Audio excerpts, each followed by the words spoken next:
میرے بھائیوں، حضرت ابو بکر صدیق کی زندگی کے بارے میں کون نہیں جانتا؟ وہی ابو بکر صدیق ہے۔ ابو بکر کی زندگی کے بارے میں کون نہیں جانتا؟ ان کا غلام روزانہ کچھ نہ کچھ کما کر لاتا تھا اور ابو بکر صدیق کو کھانے کے لیے دے دیتا تھا۔ ایک دن کھانے کی کوئی چیز لے کر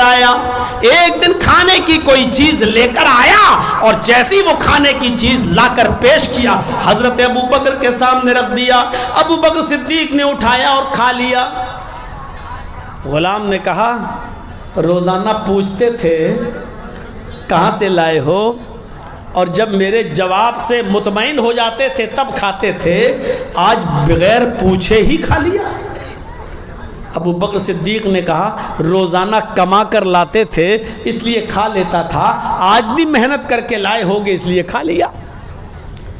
کہنے لگا، روزانہ محنت کر کے لاتا تھا تب تو آپ پوچھتے تھے، اور آج بنا محنت کے مل گیا تو پوچھا ہی نہیں۔ ہوتا ہے، روزانہ ٹکٹ لے کے چلو تو ٹی ٹی آتا ہی نہیں، کبھی بغیر ٹکٹ چلو تو آ جاتا ہے۔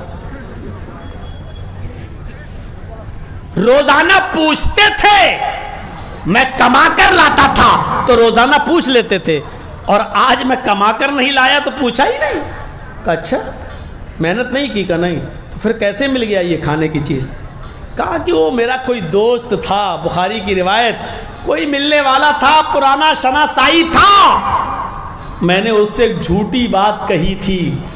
فتح الباری میں حافظ احمد ابن حجر نے اس کی تشریح میں لکھا ہے کہ میرے دوست کی بیوی کا پیٹ تھوڑا بڑا تھا، یعنی بچہ تھا اس کے پیٹ میں، تو میں نے اپنے دوست کی بیوی کا پیٹ دیکھتے ہی دوست سے کہہ دیا تھا، بھابھی کو بیٹا ہوگا۔ اس نے کہا تمہیں کیسے معلوم؟ اس زمانے میں تو یہ مشینیں نہیں تھی، الٹرا ساؤنڈ وغیرہ، تو اس نے پوچھا ابو بکر کے غلام سے، تمہیں کیسے معلوم؟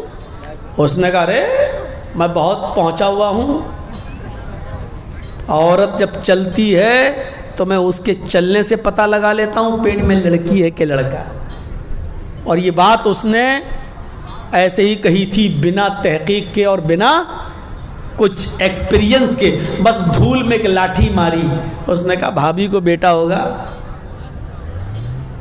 کہا میں آقا اپنے مالک سے، ابو بکر صدیق سے، میں تو بھول گیا تھا، لیکن 3-4 مہینے گزر گئے، آج اس کو لڑکا ہی ہوا، اس کے گھر میں بیٹا ہی پیدا ہوا، تو وہ یہ لایا تھا ہمیں گفٹ دے گیا کہ دیکھو یار تم تو بہت پہنچے ہوئے ہو یار، تم نے کہا تھا بیٹا ہوگا، مجھے بیٹا ہی ہوا۔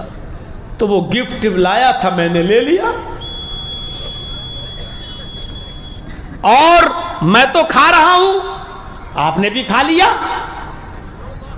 تو ابو بکر صدیق نے کہا، ماں کے پیٹ میں لڑکی ہے کہ لڑکا، اس کا علم تو صرف اللہ کو ہے، پھر تو نے کہا میں نے تو ایسی دھول میں لاٹھی ماری تھی، لگ گئی نشانے پر۔ کہا یہ تو حرام ہے، یہ تو حرام ہے، تم نے اس سے کہانت گڑی تھی، جھوٹی بات کہی تھی جو تمہیں معلوم نہیں تھی۔ کہا کہ اب کیا کہو گا؟ تو اب تو کھا لیے آپ۔ کہا کہ جاؤ پانی لے کر آؤ، اسلام کی روح کو تلاش کرو، اور ہر چیز میں حرام ڈھونڈنے والوں، موبائل سنبھال رہے ہو تو 100 روپے میں صحیح ہو جائے گا، لیکن 1000 روپے بتاتے ہیں، صاحب 1000 روپے لگیں گے، اس میں یہ بدلا جائے گا، یہ بدلا جائے گا، یہ بدلا جائے گا، اور طے ہوتے ہوتے 500 روپے میں بات پکی ڈن۔ آپ کو بھی معلوم ہے 100 روپے میں ٹھیک ہو جائے گا، 400 روپے پھر بھی بچ رہے ہیں۔ ارے آپ اس سے صاف کہیے اس میں خرچہ 100 روپے کا ہے، لیکن میں اپنی محنت 400 روپے لے کے 500 روپے لوں گا، بولو صاف کہیے، لیکن یہ مت کہیے کہ اس میں اتنا خرچہ ہوگا اور اللہ کی قسم 2 روپے بچ رہے ہیں، 5 روپے بچ رہے ہیں، 10 روپے بچ رہے ہیں، اور بہت آسانی سے، ارے میں نے آپ سے کمایا تھوڑی ہے، ارے یار آپ اپنے ہیں اس لیے آپ پہ میں نے بہت۔ اب یہ جملے اتنے پرانے ہو چکے ہیں، اب کوئی نیا ڈھنگ لاؤ، یہ سب بہت پرانی چیزیں ہو چکی ہیں۔ تو ابو بکر صدیق نے کہا یہ تو حرام ہے۔ اس نے کہا بھائی میں تو کھا لیا اور آپ بھی کھا چکے ہیں، اب کہا جاؤ پانی لے کے آؤ، اسلام کی روح کو دیکھو، دھوکے سے کھائے، اور اسلام میں دھوکے سے کھایا ہوا معاف ہے، روزے کے مہینے میں بھی اگر آدمی بھول جائے اور دھوکے سے کھا لے روزے کی حالت میں تو وہ معاف ہے. یاد آ جائے تو چھوڑ دے. منہ میں لقمہ بھی کھا رہا, 2-3 لقمے کھا چکا, اب یاد آیا میں روزے سے, اسی وقت تھوک دے. اب یہ نہیں کہ اب یہ منہ والا تو کھا ہی لوں کم سے کم. جس وقت یاد آیا اسی وقت جو کھا گیا وہ معاف, جو منہ میں اس کو تھوک دے کلا کر لے. جو پیٹ میں جا چکا ہے اس کی وجہ سے روزہ نہیں ٹوٹے گا, کیونکہ بھول چوک ہے اور دھوکے سے تم کھا گئے ہو. اللہ کے ہاں وہ معاف ہے.